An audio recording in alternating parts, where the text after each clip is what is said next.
오늘 본문을 통해서 보면 사도 요한이 찬송 중에 또 다른 이미지를 보게 되죠.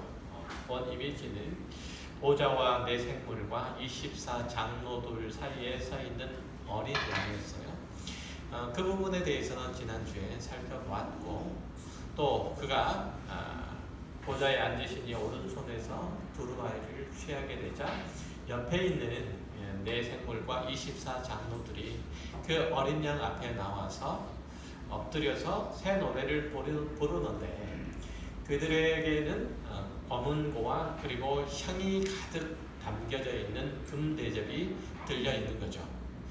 검은고는 찬양을 위한 악기로서 이제 우리가 쉽게 생각하면 한글로 표현하니까 검은고인데 하프 정도로 이해를 하면 되겠고, 향이 가득한 금대접이 무엇인지는 오늘 조금 이제 고민을 해봐야 되는 문제입니다. 자, 먼저 출애굽기 25장 29절 이하의 말씀을 보면 이렇게 되어 있습니다. 너는 그 대접과 숟가락과 병과 붓는 잔을 만들 때 순금으로 만들며 상 위에 진설병을 두어 항상 내 앞에 있게 할지니라, 이렇게 얘기를 하죠. 그러니까 금 대접으로, 금으로 대접과 숟가락과 병과 붓는 잔을 만들어서 진설병 위에 두라 라고 했으니까, 이 금 대접은 진설상에 놓여진 대접이겠죠. 그러니까 하나님의 성전의 기구로서 떡상에 빛이 된 것이었어요. 그것은 금으로 만들어진 흔히 얘기하는 폭이 넓은 접시인 건데, 제사장이 거기에 향을 가득 채우다가 이제 숟가락과 잔과 나란히 놓게 된 거죠. 제사장이 아침 저녁으로 하나님께 제사를 드릴 때 이 향이 담긴 금대접을 가져다가 분향단 앞에서 향을 붓고 불을 사르도록, 향을 피우도록 그렇게 되어 있는 거죠. 이 향은 구약에서 흔히 얘기를 할 때 거룩함과 존귀함을 상징했어요. 출애굽기 30장 34절 이하의 말씀을 보면 이렇게 얘기를 해요. 향에 대해서 여호와께서 모세에게 이르시되 너는 소합향과 나감향과 풍자향의 향품을 가져다가 그 향품을 유향에 섞되 각기 같은 분량으로 하고 그것으로 향을 만들 때 향 만드는 법대로 만들고 그것에 소금을 쳐서 성결하게 하고 그 향 얼마를 곱게 찌어 내가 너와 만날 회막 안 증거계 앞에 두라. 이 향은 너희에게 지극히 거룩하니라. 이렇게 얘기를 하죠. 그러니까 증거계 앞에 금대접에 향이 담겨져 있고, 이 향들은 제사장이 아침 저녁으로 하나님께 제사를 드릴 때마다 이 상을 살라서 하나님께 드렸다는 얘기예요.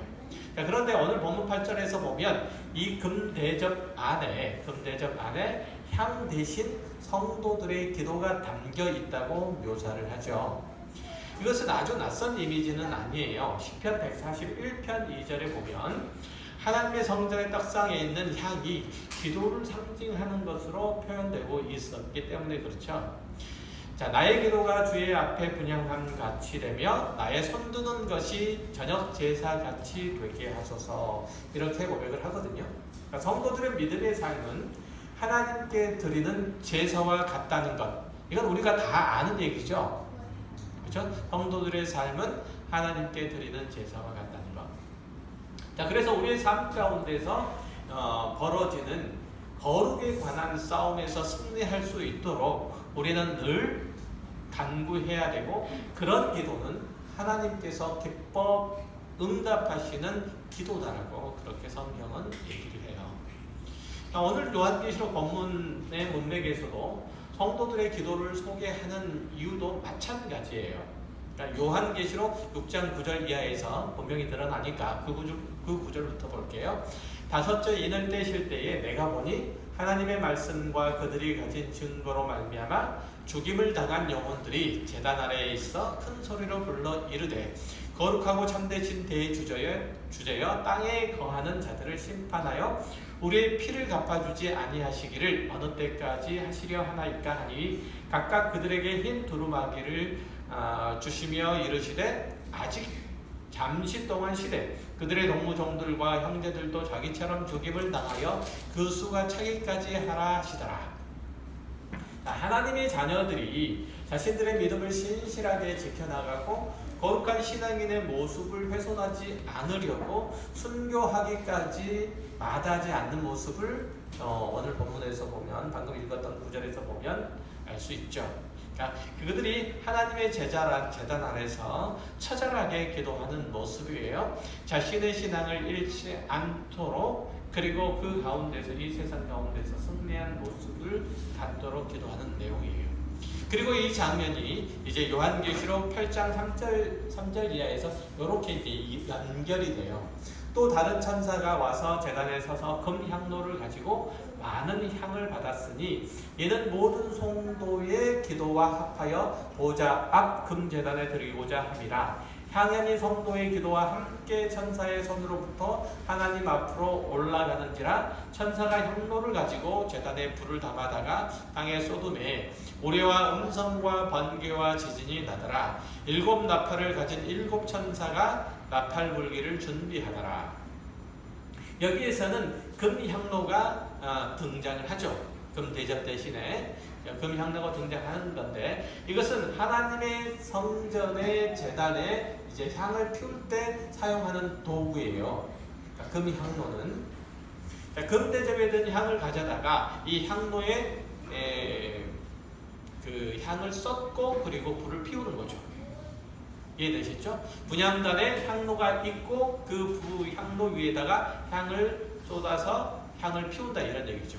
이 향은 성도의 기도이고, 그 기도는 방금 전에 말씀했던 것처럼 죽임당한 영혼들이 큰 소리로 우리의 피를 친혼해 주십시오라고 외치는 소리와 같다라고 얘기를 할 거예요. 다시 말해서 이제 어린 양에게 엎드려 경배하는 네 생물과 24장로의 손에 들려있는 금대접에는 성도들의 기도가 담겨져 있는데 그 내용은 하나님의 심판이 내려지기를 소망하는 것으로 이해가 되죠. 그렇죠? 그래서 우리는 종말의 심판을 생각할 때 모든 성도가 소원하는 바와 같이 악한 세력이 패퇴하고 하나님의 백성들이 평화와 자유를 얻는 그런 꿈을 꾸는 거죠. 물론 종말은 하나님의 계획하신 바 그 모든 것들이 하나님 하나도 틀림없이 성취된다는 그런 의미를 가지고 있는 게 사실이에요. 그러나 24장로와 네 생물들이 이 손에 들린 금대접과 더불어서 있는 향의 이미지는 성도들의 기도가 불같은 하나님의 심판이 임하는 계기가 되었다는 그런 것들보다는 훨씬 더 큰 의미, 더 넓은 의미를 담고 있어요. 그것뿐만 아니라 그것은 하나님 앞에서 드리는 간청이고, 그리고 그 결과에 따라서 이 세 세트의 재앙이 임하기 때문에 종말의 심판은 성도들의 기도의 응답으로 이루어져 있는 측면이 있는 건 사실이에요. 그러나 그것은 하나님의 원수 갚음을 넘어서 다른 어떤 차원의 문제들도 더불어 함께 있는 거예요. 그러니까 단순히 심판의 이미지를 드러내기 위해서 금대접과 그리고 향을 등장을 시키는 것이 결단코 아니라는 얘기예요. 그리고 향 대신에 기도라고 얘기를 했죠. 그러니까 기도를 등장을 시키는 건 아니라 이런 얘기죠. 그러니까 아까 설명을 했던 것처럼 성도들이 하나님 앞에 가서 자신들의 형편과 상황들을 아뢰며 자신들을 신원해 줄 것을 하나님 앞에 아뢰자 하나님께서 이제 금대접을 쏟음으로 말미암아 하나님의 심판들이 이제 6장 이후로 등장을 하게 되잖아요. 이 금대접을 쏟음으로 인해서 세 세트의 재앙이 일어나기는 사실이에요. 그러나 이 세 세트의 재앙 자체가 하나님께서 억울한 자의 그 마음에 맺힌 것들을 풀어주신다는 단순하게 그런 의미만 가지고 있는 것은 아니라 이런 얘기예요. 그러니까 이제 그 답을 이제 찾아볼 건데요. 자, 그러기 위해서는 하나님의 심판 혹은 재판이 열리는 사례를 찾아볼 수가 있어요. 누가복음 18장 1절 이하에 보면 예수님이 불의한 재판장과 그리고 과부의 호소, 이에게 호소하는 과부의 호소의 얘기를 통해서 기도에 대한 가르침을 주시는 대목이 있거든요. 한번 읽어볼게요. 예수께서 그들에게 항상 기도하고 낙심하지 말아야 할 것을 비유로 말씀하여 이르시되 어떤 도시에 하나님을 두려워하지 않고 사람을 무시하는 한 재판장이 있는데 그 도시에 한 과부가 있어 자주 그에게 가서 내 원수에 대한 나의 원한을 풀어주소서 하되 그가 얼마 동안 듣지 아니하다가 후에 속으로 생각하되 내가 하나님을 두려워하지 않고 사람을 무시하나 이 과부가 나를 번거롭게 하니 내가 그 원한을 풀어주리라. 그렇지 않으면 늘 와서 나를 괴롭게 하리라 하였느니라. 주께서 또 이르시되 불의한 재판장이 말한 것을 들으라. 하물며 하나님께서 그 밤낮 부르짖는 택하신 자들의 원한을 풀어주지 아니하시겠느냐? 그들에게 오래 참으시겠느냐? 자, 예수님의 비유, 이 비유 가운데 보면 한 과부가 등장을 하죠.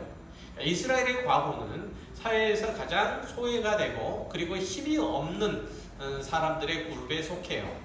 또 한 명의 주인공을 등장을 시키는데 이 사람은 그 마을의 재판장이에요. 이 재판장은 그 마을에서 가장 경험도 많고 인격도 훌륭하고 인생의 경험을 얘기하는 거예요. 경험도 많고 인격도 훌륭해서 사람들의 신랑이 높은 촐로가 맞는 게 보통이에요. 그런데 이상하게 이 비유에 등장하는 재판장은 공의로운 사람이 아니에요. 과부가 어떤 억울한 일들을 당했는지는 우리는 알 수 없어요. 그렇지만 그녀가 사정을 계속 얘기를 함에도 불구하고 이 재판장이 들어주지 않죠. 그렇죠? 그렇지만 이 과부는 그것에 대해서 결코 낙심하지 않고 계속 와서 호소를 하게 되죠. 그러자 재판장이 귀찮아서 그녀의 사정을 들어주어야 되겠다고 생각을 하죠. 예수님의 이 비유를 보면은 예수님께서 이 비유를 주시면서 하물며 하나님께서 밤낮 부르짖는 자의 택하신 자의 원한을 풀어주지 아니하시겠는가라는 그런 반문의 말씀으로 이 비유는 일단락이 돼요. 자, 고대 이스라엘은 잘 들으세요. 고대 이스라엘은 신정 국가였기 때문에 그 사회의 재판관은 당시의 윤리나 법 질서 혹은 사회 통념을 따라서 사람들의 시시비비를 가려서 사회 질서를 세우는 사람이라기보다는 하나님의 율법을 쫓아서 하나님의 뜻을 지키는 사람들이에요. 다시 말해서 하나님의 공의, 하나님의 정의가 올바로 시행되도록 하는 자들이 바로 재판관이에요. 다시 말하면 재판장은 사회의 질서를 어지럽힌다거나 법을 위반한 사람들을 심판해서 형을 선고하는 데 목적이 있는 게 아니고 그들을 격리시키는 데 목적이 있는 게 아니고 그 사회의 모든 구성원들이 신정국가의 일원으로서 법을 지키고 그래서 하나님의 통치 질서에 순복하고 살아가도록 하는데 그 사명이 있었던 거죠. 그러니까 지금 과부가 와서 부디 제 원한을 풀어주십시오라고 청원했을 때 그 재판관은 먼저 그녀의 탄원하는 소리를 듣고 그녀에게 불의한 일들이 있다고 판단이 되면 이 부당한 일을 바로 잡아서 하나님의 공의를 세워야 된다라는 책임감을 지녀야 됐고 즉시로 그 일들을 행해야 된 거죠. 이게 재판장의 직무예요. 그런데 이 재판장은 불의한 사람이에요.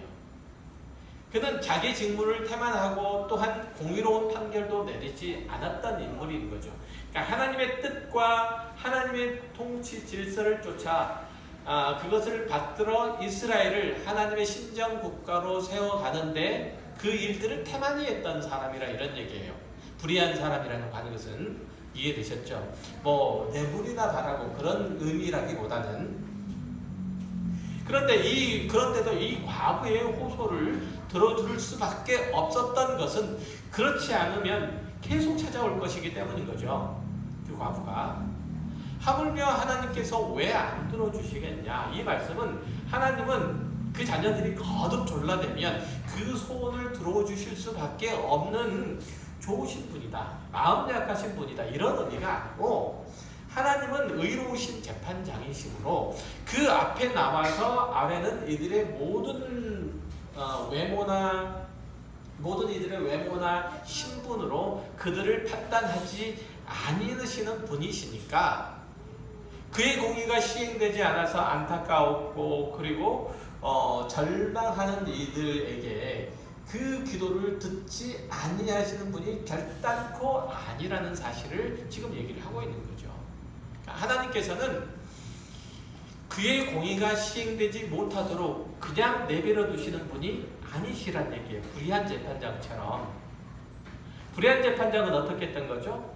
하나님의 공의가 그 이스라엘 사회 가운데 정의가 시행되는데 관심이 별로 없었어요. 그 일들을 하는데 최선을 다하지 않았어요. 하나님께서는 그렇지 않다는 거죠. 그렇게 불의하신 분이 아니시라는 얘기예요. 이해되셨죠? 제가 얘기하는 포인트를 이해하셨어요? 굉장히 이게 중요한 거를 제 말씀을 반복해서 하는 거예요. 그러니까 그런 의미죠. 그러니까 그 과부가 약하고 소외된 자이기 때문에 그가 원하는 대로 해주어야 한다는 것보다는 그 자녀들이 포기하지 않고 끈질기게 기도하기 때문에 그 간구를 들어줘야 한다는 것보다는 하나님께서는 모든 일, 모든 경우에 있어서 공의로우신 분이기 때문에 약하고 보잘것없는 자의 기도를 외면하지 않으신다는 거예요. 이해되셨어요? 하나님께서는 모든 일들, 모든 상황에 대해서, 모든 사건들에 대해서 공의를 시행하는 분이시기 때문에 하물며 작은 자, 과부와 같은 이 작은 자의 호소하는 소리를 빼뜨리겠느냐는 거예요. 자, 1절을 보면 그 누가복음 18장 1절이요. 예수님의 기도에 대한, 이런 기도에 대한 가르침을 주시는, 이 기도에 대한 가르침을 주시는 대목이 드러나 있는데, 그 목적이 드러나 있는데 보면 항상 기도하고 낙심하지 말 것을 가르치기 위해서 이 과부와 불의한 재판장에 관한 비유를 주셨다고 얘기를 하고 있어요. 무엇에 대해서 얘기하려고요? 무엇에 대해서? 항상 기도하고 낙심치 말 것. 여기서 항상이라는 표현은 24시간 내내라는 것을 의미하는 게 아니고 모든 시간을 의미하는 게 아니고 모든 경우, 모든 사건을 얘기하는 거예요. 그러니까 at all time이 아니고 at all case예요. 무슨 얘기인지 이해되셨어요? 영어로 얘기하니까 충분히 이해되시죠? 한글보다. 그러니까 이 비유를 통해서 우리가 기도에 대해서 올바로 이해해야 될 것은 먼저 기도라고 하는 것은 우리의 절박함, 우리의 간절함을 아뢰는 게 아니고 하나님의 공의로우심과 선하심에 기대는 행위예요. 그러니까 기도는 우리가 억울한 상황, 절박한 상황들을 제시하면서 하나님을 설득하는 게 아니고 하나님의 은혜로우심과 자비로우심의 손길들을 경험하는 길, 그 방법으로서 기도는 우리들에게 제시되고 있는 거죠. 자, 오늘 본문에 나오는 금대접에 담긴 성도의 기도는 바로 그런 의미에서 하나님의 공의로우심과 은혜로우심과 선하심에 기대는 것이고 그 구원의 능력과 영광이 드러나도록 소망하는 내용이 그 기도에 담겨 있는 거예요. 그러니까 또한 나의 보잘것없는 삶에도 불구하고 하나님의 의로우심과 자비하심이 나타나서 그가 나를 구원하신 목적에 알맞도록 하나님의 자녀라는 이름에 부끄럽지 않도록 해달라는 그런 원한이 묻혀 있는 거죠. 그러니까 하나님의 거룩하심에 누가 되지 않게 해달라는 간절한 소망이 이 금대접 안에 담겨져 있는 거예요. 이해되셨죠?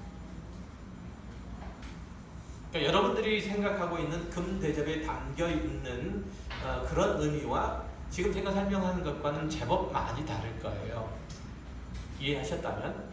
자, 하나님께서는 성도들의 이 기도를 들으시고 어린 양이신 예수 그리스도를 통해서 새 세트의 종말의 재앙 내지는 심판의 행위를 하신 것이므로 그것은 복수나 원한 혹은 재난 그 자체를 그리는 것처럼 보이지만 그런 게 아니고 하나님의 공의로우시고 선하신 구원 활동으로 이 세 세트의 재난이 혹은 심판이 있는 것으로 이해해야 되는 거죠. 한국교회 성도들은 보통 세대주의적인 종말관을 가지고 있어서 거기에 오염되어 있어서 종말하면은 공포스러운 상황들을 먼저 떠올리게 되죠.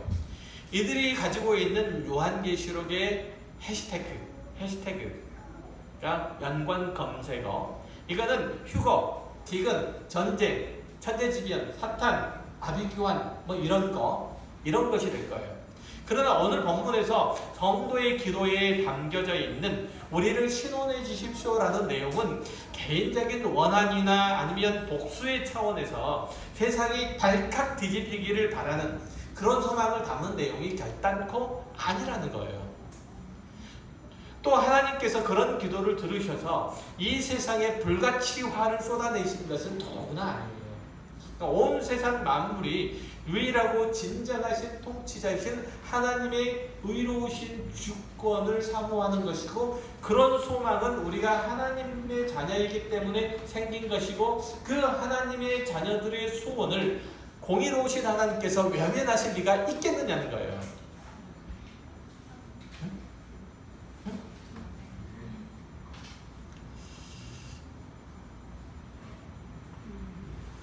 제가 요즘 반성을 많이 해요.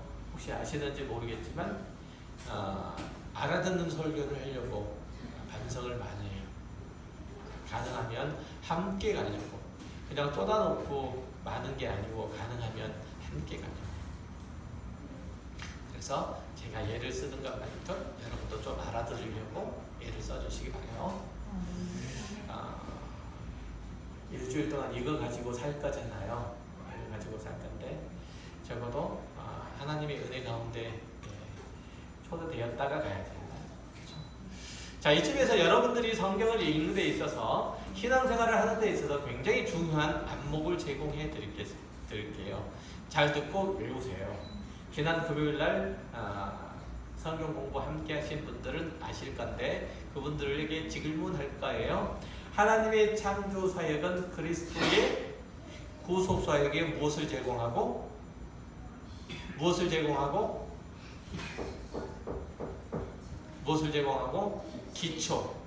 기초를 제공하고, 그리스도의 구속 사역은 하나님의 창조 사역에 무엇을 위해서 있다? 완성을 위해서 있다. 어려운 얘기죠? 그러니까 하나님께서 하시는 이 창조 사역은 나중에 설명할게요. 어쨌든 성경이 가르치는 바, 기독교 신앙 안에 있는 자들은 모두 다 이 세상의 종말들을 맞을 거고 하나님의 심판 아래에 있음을 믿는죠. 그렇죠? 안 그래요? 그러니까 이 종말의 심판은 단순히 믿는 자와 안 믿는 자를 구별해서 믿는 자는 천국으로 직행시키고 안 믿는 자는 영원히 꺼지지 않는 지옥불에서 고통당하도록 하시는 것으로 이해해서는 안 된단 말이죠. 이 심판에 대한 내용 자체를. 그러니까 하나님의 구속사역은 창조의 영광과 선하신 목적을 이루는 방향으로 나아가고 끝내 그것이 완성될 거예요. 그러니까 종말에 관한 얘기들은 하나님의 구속사역의 완성이에요. 완성. 끝이에요. 이게 종말이에요. 이해되셨어요? 그러니까 하나님께서 창조하신 세계의 아름다움을 회복하는 거예요. 그렇죠? 그러니까 이런 의식들이 여러분의 머리와 가슴에 항상 자리 잡고 있어야 되는 거죠. 그렇다면 종말에 일어난 일들도 하나님의 창조의 완성을 위해서 당연히 있어야 될 것으로 이해할 수 있게 되는 거죠. 그러니까 우리가 요한계시록 6장에서부터 하나님의 진노와 심판들을 대하게 될 텐데 그것이 단순하게 피할 수 없는 재앙으로만 다가오지 않고 하나님의 선하시고 의로우신 성품이 드러나는 손길들, 하나님의 공의가, 하나님의 정의가 이 땅의 강물처럼 하수처럼 그렇게 흐르는 내용으로도 이해할 수 있는 거예요. 아울러서 우리가 지금 겪고 있는 육체의 고달픔과 마음의 아쉬움과 영적인 결핍 등에 대해서 그런 것들을 대하는 눈들이 믿음 안에서 한결 깊고 분명해질 거예요. 이 세상을 단순하게 이분법으로 이해해서 믿는 자와 안 믿는 자를 나누고 믿는 자는 복을 받고 안 믿는 자는 벌을 받는다는 성급한 결론을 붙들고 종말을 기다리지 않을 수 있게 돼요. 자 보세요. 하나님은 언제나 의로우신 분이세요. 언제나 자비와 긍휼이 풍성하신 분이세요. 마태복음 5장에서 예수님께서 이렇게 말씀하시죠. 너희 원수를 사랑하고 너희를 핍박하는 자를 위하여 기도하라. 이 명령을 주신 하나님을 생각을 해보세요. 그가 그렇지 않으시면서 하나님께서 원수를 사랑하지 않고 핍박하는 자들을 위해서 긍휼과 자비를 베푸시는 분이 아니시면서 우리들이 그런 말씀을 하시겠어요? 이렇게 한즉 하늘에 계신 너희 아버지의 아들이 되리니 하나님이 그 해를 선인과 악인에게 악인과 선인에게 비추시게 하시며 비를 의로운 자와 불의한 자에게 내리우심이라. 이 말씀 안에는 하나님의 성품이 예시되어 있는 거잖아요. 그러니까 종말의 징대를 지나는 우리는 하나님의 공의가 왕성하게 시행되고 그분의 정의가 강물처럼 흐르도록 그렇게 기도해야 되는 거예요. 여기 이게 뭐에 담겨져 있어요? 네 생물과 그리고 24장로가 손에 들고 있는 금대접에 담겨있는 내용이에요. 그러니까 그것은 빨리 심판하셔서 원수를 갚아달라고 조르라는 그런 의미가 아니고 하나님의 창조의 목적을 따라서 하나님의 기쁨과 만족과 사랑이 온 세상 모든 만물 모든 사람에게 넘치도록 채워달라는 그런 간구여야 돼요. 이해되셨어요? 그래서 우리의 기도가 더 간절해질 수 있는 거예요. 더 갈급해질 수 있는 거고요. 더 열렬해질 수 있는 거죠. 가슴에 손을 얹고 생각을 한번 해보세요. 우리 중 누가 믿음을 가지고 태어났고 누가 아무런 흠없는 생활을 해요. 누구나 다 죄인으로 태어나서 그의 생애 가운데서 하나님의 구속의 은혜를 입죠. 그렇기 때문에 비록 우리에게 악을 행하고 핍박하는 자리라 할지라도 하나님의 구속의 은혜를 입어야 하고 또한 그렇게 될 수 있도록 우리가 간구해야 되는 거잖아요. 우리도 저와 다르지 않기 때문이죠. 그래서 그리스도인이 그리스도인으로서 세속의 질서나 정신 그리고 그 정서에 반대하고 거부하는 것들은 당연한 것이지만 성숙한 성도로서 여러분은 거기서 한 걸음 더 나아가야 돼요. 아무도 관심을 두지 않는 과부의 얘기를 들어주고 아무도 접근하려고 하지 않는 세리의 눈물을 닦아줘야 돼요. 약한 자를 덮고 불의한 사람을 용서해야 되는 거죠. 이것이 하나님 앞에 기도하는 자의 태도이고 그런 성도의 기도가 금대접에 담기는 거예요. 아까 말씀드렸던 것처럼 누가복음 18장에 나와 있는 기도에 대한 예시가 하나는 뭐였어요? 불의한 재판장과 과부에 대한 얘기. 그리고 또 하나는 뭐였어요? 바리새인과 세리가 성전에 올라가서 기도하는 얘기. 바로 연이어서 나오는 얘기예요. 두 경우는 한 사람이 이 땅에서 소외된 사람, 또 한 사람이 이 땅에서 가장 불의하다고 여겨지는 사람이잖아요. 하나님께서 그들의 기도를 안 들으신다고요? 들으신다고요. 그들의 간구하는 소리를 염려하지 않으신 하나님께서는 그런 하나님이시라는 거예요. 하나님께서 종말을 향해서 나아가는 모든 이들에게 베풀어 주시는 은택이 바로 그런 형태로 나타날 수밖에 없다는 거예요. 그러니까 사실 세상은 하나님의 구속사역이 완성이 되고 하나님의 창조의 근거가 되는 거예요. 되는 곳이에요. 우리가 반대하는 세상 속에서 하나님의 구속사역이 완성이 되고 하나님의 창조사역이 근거가 된다 이런 얘기죠. 그러니까 이 세상 속에서 하나님께서는 당신의 백성들을 완성시키신다는 거죠. 이 세상 속에서. 그것을 안다면 우리가 세상을 보는 안목이 달라져야 돼요. 어디서 우리를 하나님께서 완성시키신다고요? 이 세상 가운데서요. 다른 곳이 아니라.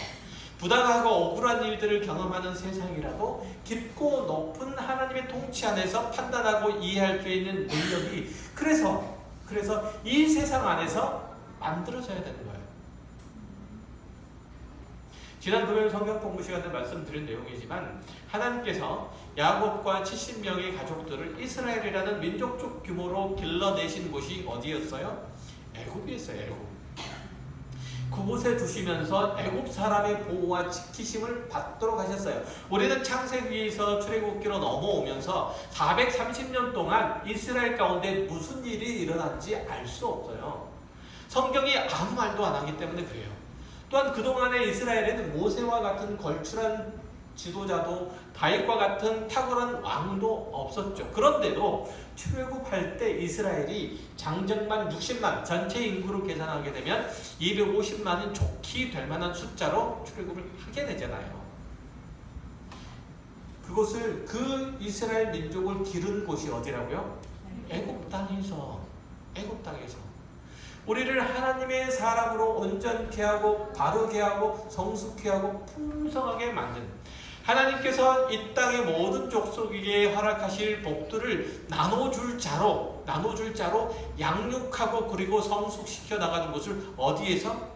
여러분이 살아가는 삶의 현장 곳곳에서 삶의 터전에서 그렇게 만들어 가신다는 거예요.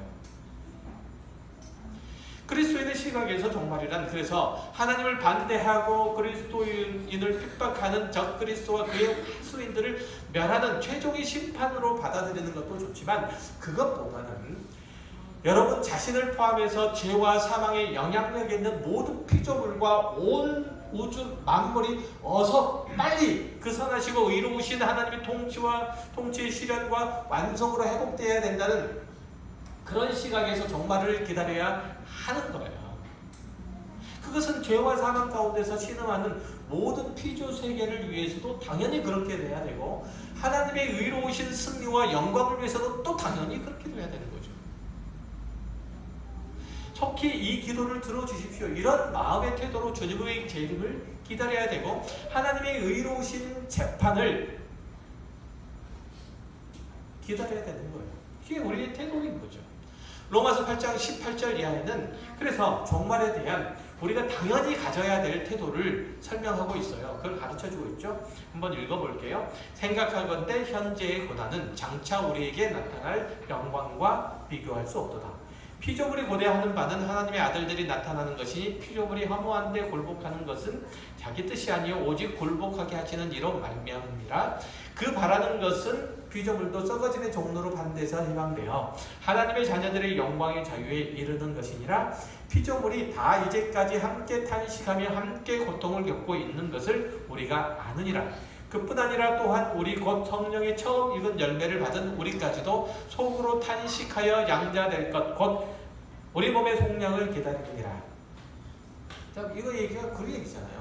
그러니까 하나님의 자녀로서 우리가 기다리는 종말과 심판, 이것은 모든 피조물이 썩어짐의 종로로 타는 데서 해방되어 하나님의 복과 생명 가운데로 초대되는 것이라고 그렇게 말하잖아요. 이 세상에 하나님의 불같은 재앙이 넘치고 충만해져서 모든 것들을 다 멸하고 하나님의 백성들만 딱 구원하시는 것으로 그 심판이 종결된다. 그렇게 얘기하지 않는단 말이에요. 그렇게 가르치지 않는단 말이죠. 그렇게 가르치지 않는다. 그렇게 단순한 문제가 아니란 말이에요. 마지막 때에 세상의 모든 물질이 불에 타서 사라지는 이유는 뭐냐면 그 자체가 가치 있거나 인간의 삶의 목적이 될 만한 것이 없기 때문에 본래 사라지는 거예요. 가치가 있을 만한 게 없기 때문에. 이해되시겠어요? 우리의 목적이나 소원이나 가치들은 오직 하나님께 있기 때문에 땅에 물질이 있지 않기 때문에 그게 다 사라지고 마는 거예요. 그런데도 우리를 참된 하나님의 사람들로 만드는 데는 아직 이 세상이 필요하기 때문에 우리를 이 세상, 이곳에 두시는 것이며 우리의 삶의 터전으로서 우리 이 세상을 유지하는 거예요. 그렇게 우리는 이 세상을 받아야 되는 거예요. 또한 우리의 이웃을 받아야 되는 거예요. 이해되시겠어요? 이 세상에 있는 모든 것들이 여러분이 하나님의 사람으로 온전케 되고 성숙케 되고 거룩케 되고 하나님의 인자하심과 자비하신 그 성품으로 새로워지기, 우리가 새 사람을 입는 데 필요한 곳이기 때문에 그것에 유익이 되고 도움이 되고 이 세상이 존재하는 이런 얘기예요. 그리스도인으로서 우리가 그런 세상에 대한 이해와 관점들이 벗어나서는 결코 안 돼요. 이 부조리하고 부리한 세상, 이 불편부당하고 부족한 사회에서 여러분은 하나님의 사람으로 커 나가야 되고, 그 속에 있는 죄인들을 돌이켜 회개케 해야 되고, 그리스도의 복음 가운데 있는 이들이 하나님의 영광과 의로우심을 나타내야 되기 때문에 성도들의 기도, 즉 여러분의 매일의 기도가 필요하고, 그것이 향기가 되어 하나님 앞에 가는 거예요.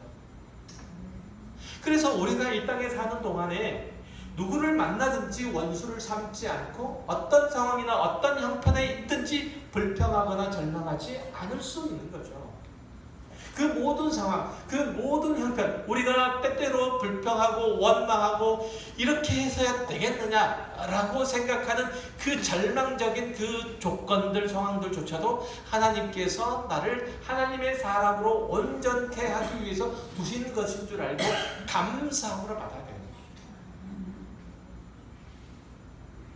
지금 우리에게 이를 앙다물고 덤벼드는 이가 있고, 내가 예수를 믿는 것에 대해서 공개적으로 방해하고 저기를 드러내는 자가 있다고 할지라도, 우리는 그래서 그들에게 저주를 품을 수가 없는 거죠. 그것들을 쏟아낼 수가 없는 거예요. 그 모든 상황 가운데서 하나님께서 우리의 구원의 능력이 되심을 믿고 기도하며, 그 모든 환경에서 하나님이 우리를 그 거룩과 영광의 도구로 사용하셨습니다. 고백하며 기꺼이 그 역할들을 감당하기를 기뻐하도록 하나님께서는 우리의 모든 삶의 현장 가운데 우리를 두셨어요. 다음 주에 자세히 살펴볼 내용이지만, 오늘 본문 뒤에 9절에 나오는 내 생물과 장로들이 부르는 새 노래의 내용 중에서 한번 보세요. 그 내용이 정말 우리가 듣는 얘기들 중에서 새로울 게 있는지. 두루마리를 가지시고 인봉을 떼기에 합당하시도다. 일찍이 죽임당하사 각 족속과 방언과 백성과 나라 가운데서 사람들을 피로 사서 하나님께 드리시고, 그들로 우리 하나님 앞에서 나라와 제사장들을 삼으셨으니 그들이 땅에서 왕노릇하리로다 하더라. 뭘 노래하는 거예요? 지금 24장로와 내 생물이 뭘 노래하는 거예요? 일찍 죽임당한 어린 양 예수 그리스도로 말미암아 구원받은 하나님의 백성들이 하나님을 찬미하며 이 땅 가운데서 하나님의 사람으로 제사장 노릇을 똑똑히 해내는 것들을 찬미하잖아요. 무엇을 찬미한다고요? 우리가 이 땅 가운데서 하나님의 제사장 되어 그 역할들을 성실하게 감당하는 것을 찬미한다고 얘기를 하잖아요. 그게 뭐 새로운 게 있습니까? 맨날 우리가 듣는 얘기인데, 이 구절은 이스라엘을 위한 게 아니고 교회를 위한 노래예요. 교회를 위한 노래. 바로 여러분이야말로 이 세상에서 하나님의 제사장으로 선택된 존재임을 노래한 거죠. 여러분을 통해서 모든 민족이 하나님을 알고 그 구원의 은혜 가운데 서도록 선택을 받았다고 찬양한 거예요. 지금 이 직분을 받은 자로서 여러분의 모든 삶의 정황 안에서 하나님의 의의 통치가 이루어지도록 기도해야 돼요. 여러분이 하나님의 제사장 역할들을 잘 감당할 수 있도록 간구해야 돼요. 여기에 간절한 소원들이 있어야 되는 거예요. 여기에 그렇게 하나님의 뜻에 합당하게 살지 못한 나의 연약함과 부족함에 대해서 원한을 품어야 돼요. 원한을. 과부가 원한을 품은 것처럼 그렇게 원한을 품어야 돼요. 그렇게 하늘에 있는 금 대접에 기도의 향기로 그렇게 가득 차야 되는 거예요. 온 세상과 땅 끝까지 하나님의 창조의 능력과 그 지혜가 선포가 되고 구원의 은혜가 나타나도록, 누구를 통해서? 바로 하나님의 제사장된 저와 여러분을 통해서 드러나도록 그렇게 간구해야 돼요. 그것이 종말을 맞이하는, 종말을 대하는 올바른 성도들의 태도예요. 종말은 그동안 우리를 괴롭혀왔던 모든 것들을 다 쓸어버리면서 우리가 선택한 기독교 신앙이 맞았다. 내가 정말 기독교 신앙을 한 것은 잘한 것이야.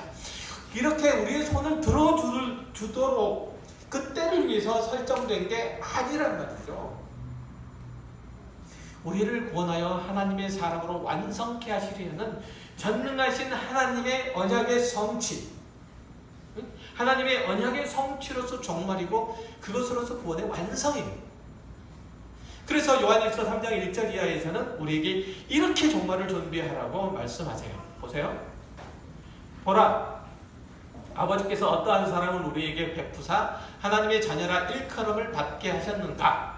우리가 그러하도다. 그러므로 세상이 우리를 알지 못함은 그를 알지 못함이라.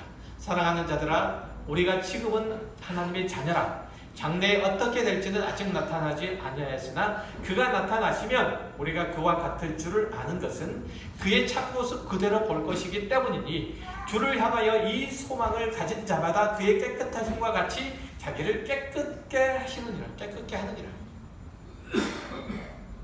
무슨 얘기예요? 간단하게. 주 예수 그리스도께서 이 땅에 다시 오심을 소망하는 자들, 하나님의 자녀로서 예수 그리스도 안에 있는 자들은, 그래서 예수 그리스도와 같이 그가 그 자신을 깨끗하게 하신 것과 같이 그도 동일하게 그 모습으로 자기를 깨끗게 한다고 얘기를 하잖아요. 종말에 대한 우리의 시각은 하나님의 통치의 완성이고, 그리고 그 첫째 대상, 통치가 이루어질 첫째 대상은 바로 저와 여러분과 같은 그리스도인이에요. 우리가 하나님의 자녀로서 하나님의 거룩하시고 의로우시고 자비로우신 성품을 따라서 변화되고 새로 지도로 구원의 은혜를 베푸시고 마지막에 그 완성을 이루시겠노라고 그렇게 말씀하시잖아요. 반드시 그것을 이루시고야 말겠노라고 그렇게 하나님께서는 약속하시잖아요. 그렇다면 지금 저와 여러분이 살아가는 모든 삶의 시간과 공간들도 그렇게 하나님께서 종말을 준비하시는 것처럼 우리도 그렇게 종말이 준비가 되어야 되겠죠. 이것이 깨어서 종말을 준비하는 성도의 올바른 태도고 하나님의 구원의 목적들을 성취하는 그리스도 안에 있는 자의 당연한 모습이에요. 모쪼록 여러분의 마음과 몸과 영혼이 하나님의 거룩하심을 따라서 거룩해 되는, 하나님의 성결하심을 따라서 성결하게 되는, 그래서 주님 다시 오시는 그날에 할렐루야를 연호하시면서 주님 배우는 저와 여러분이 되시기를 주의 이름으로 축원합니다. 아, 네. 기도하겠습니다. 하나님 아버지,